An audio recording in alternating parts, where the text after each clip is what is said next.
ये कंपनसेट करने की और अपने आप को सेफ करने का प्रशासन का तरीका है। पुलिस ने डायरेक्ट गोली क्यों चलाई, रबर बुलेट्स क्यों नहीं चलाई गई? पुलिस का आम तरीका यही होता है कि ऐसे मॉब के ऊपर या तो 12 बोर का कट्टा चलाते हैं या 315 का कट्टा चलाते हैं। हमें इसमें ये साजिश की बू आती है कि कहीं ना कहीं हिंदू मुसलमान किया जाए और फिर मुसलमानों को प्रताड़ित किया जाए और ताकि वो एक मिसाल बन जाए पूरे हिंदुस्तान के लिए।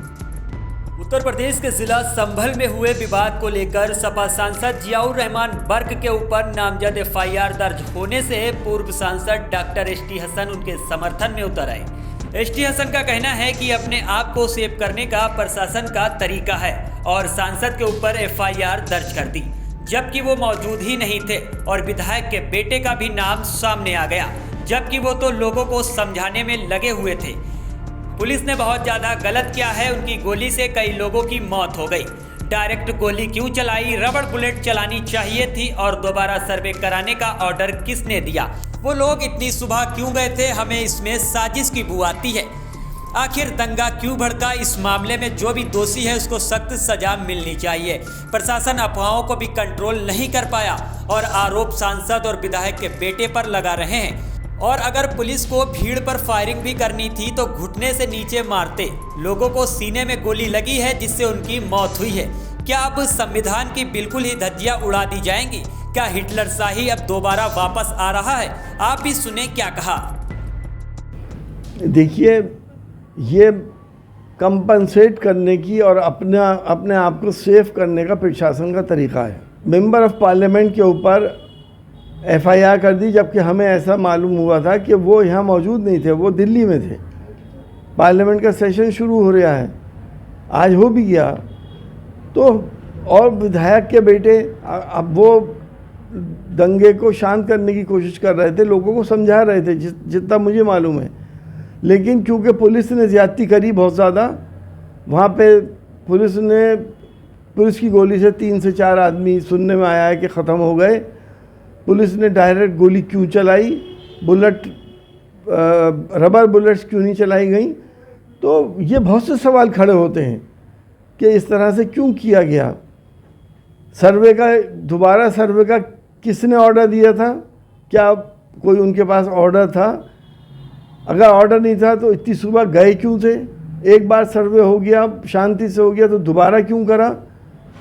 तो हमें इसमें ये साजिश की बू आती है कि कहीं ना कहीं हिंदू मुसलमान किया जाए और फिर मुसलमानों को प्रताड़ित किया जाए और ताकि वो एक मिसाल बन जाए पूरे हिंदुस्तान के लिए और वोट पोलराइज हो जाए। पुलिस का आम तरीका यही होता है कि ऐसे मॉब के ऊपर या तो 12 बोर का कट्टा चलाते हैं या 315 का कट्टा चलाते हैं।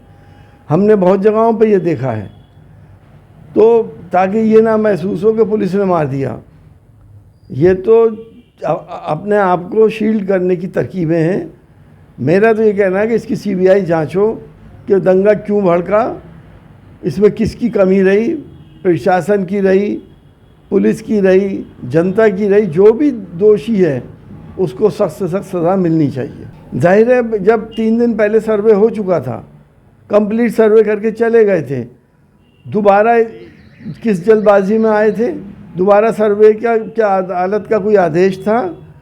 अदालत ने जिस दिन सुनवाई करी उसी दिन सर्वे के लिए भेज दिया और 1 हफ्ते का टाइम दिया। सर्वे करके चले गए, शांतिपूर्वक सर्वे हो गया। दोबारा आके वहाँ पे सर्वे करने लगे और जितना कि मुझे मालूम है कि वहाँ पे इश्तियाल अंगेज नारे लगाने लगे।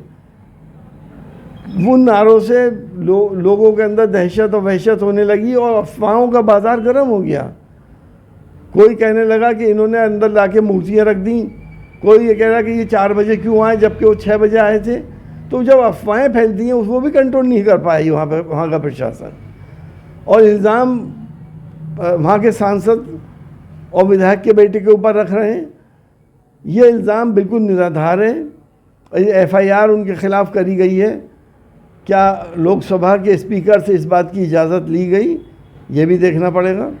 हत्या मर्डर एक ही बात है, और जिस तरह से उन लोगों को मारा गया और तरकीबें भी थी, रबर बुलेट्स भी चलाई जा सकती थी। डायरेक्ट फायरिंग हुई, और जो हमने आप लोगों के चैनलों पे होते हुए देखा है, हवाई फायर करने चाहिए थे। एक दो इन्होंने आंसू गैस के गोले भी छोड़े, लेकिन इस तरह से डायरेक्ट फायरिंग आदमियों के ऊपर कर देना, ये कहाँ का इंसाफ है? अगर फायरिंग करनी थी तो घुटने से नीचे मारते, लोगों के सीने पे और पेट में गोली लगी और उनकी मौतें हो गई। तो क्या हिंदुस्तान का संविधान की अब बिल्कुल ही धज्जियाँ उड़ा दी जाएंगी? क्या लोकतंत्र अब बिल्कुल ही ख़त्म हो गया है? माइट इज़ राइट का ज़माना है? तो क्या हिटलर शाही दोबारा वापस आ गई है? हमारा तो ये मानना है कि निष्पक्ष सीबीआई जांच हो और दूध का दूध पानी का पानी किया जाए। अगर प्रशासन जिम्मेदार है या जनता जिम्मेदार है या और कोई जिम्मेदार है, उसको बख्शा ना जाए।